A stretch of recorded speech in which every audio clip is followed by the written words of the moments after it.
I want to say I still love New Hampshire, and I always will. Well, plenty to chew over this morning. Here is the Republican commentator Stacey Hilliard, also from central London, the American journalist Beth Gardner. Welcome to both of you. Beth, I can start with you. On Bernie Sanders and the race for the Democratic nomination, I suppose middle America, the rest of us, need to start taking seriously at least the question of what America might look like if it was run by a democratic socialist. Help us with that. Yes, well, I mean, that is a question, but I think the bigger question on the minds of the Democratic establishment, the party that really had anticipated Hillary being its standard bearer, is what a landslide loss by Bernie Sanders might look like. That's really the fear within the party, that he's, looks terrific within a primary to the Democratic base, but that he would, not have much of a shot in a general election when he's being considered by the broader American public. I think there's an analogy to be made, actually, to what's happened over the past year here in Britain with the Labour Party. You have the same sort of fear in the Labour establishment that Jeremy Corbyn, while beloved by the base of the party, really won't have a shot when it comes to a general election.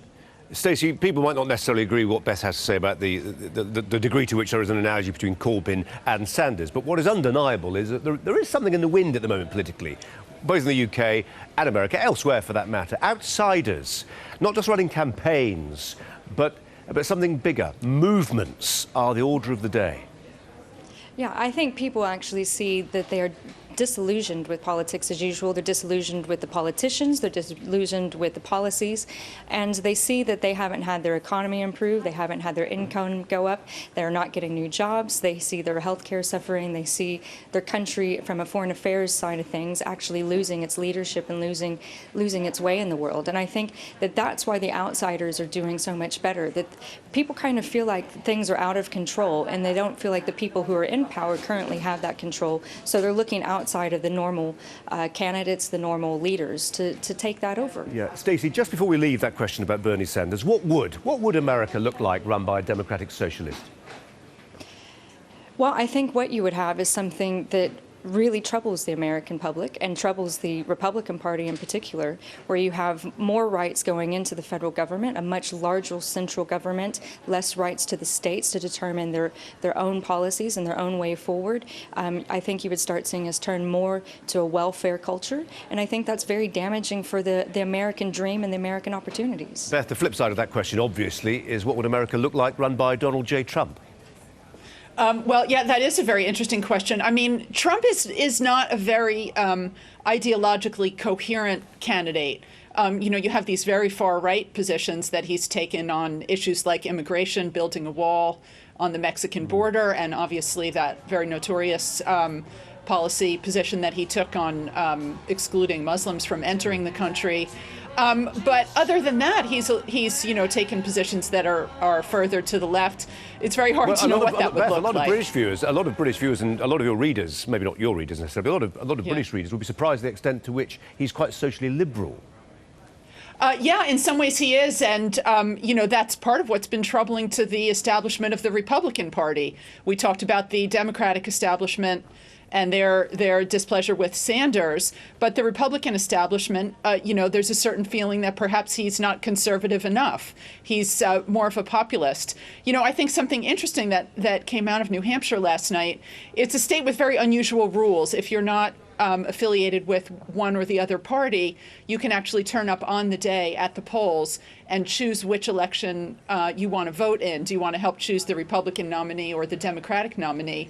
And you had voters turning up and saying, oh, I can't decide whether I'll join with the Democrats and support Sanders or join with the Republicans and support, whether it be Trump or Rubio or Bush, someone from the far right and someone from the far left.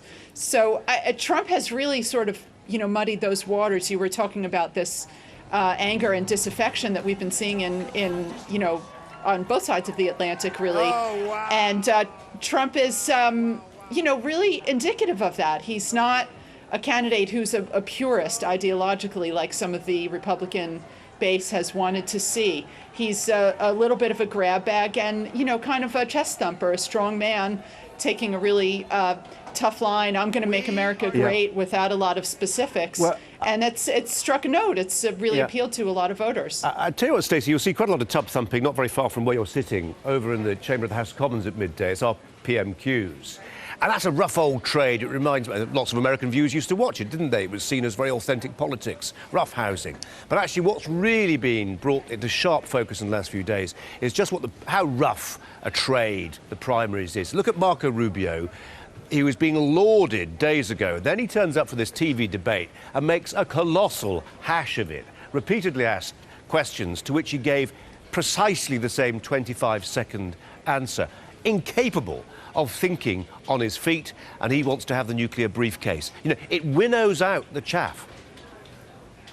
Well, I think that Rubio really misjudged the last debate. He was feeling very confident. I was feeling confident for him going into New Hampshire, and he went more on the general election platform with the messaging that he had in that debate, and I think he misjudged that. But this is the politics, this is the primaries of old. This is what we used to have. It used to come down to the line. It used to come to the conventions in August, and we didn't know who our candidate was going to be until those conventions took place. It was only really a recent modern history phenomenon that we knew who our candidate was going to be kind of March, April.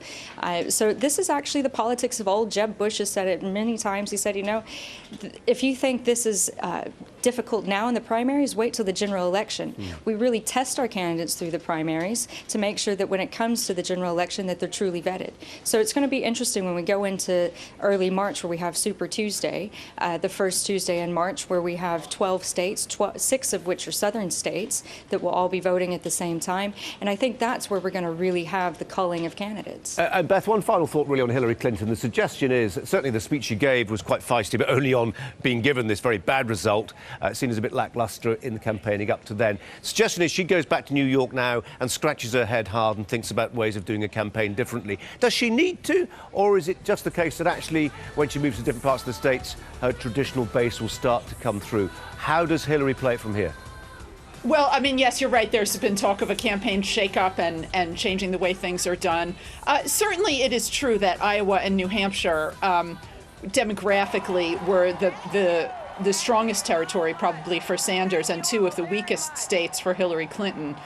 She's expecting to be on much friendlier ground as things move into South Carolina and some of the southern states, where she is hoping to get some, very strong support among particularly African Americans, which is a demographic that's always been, a close ally of the Clintons.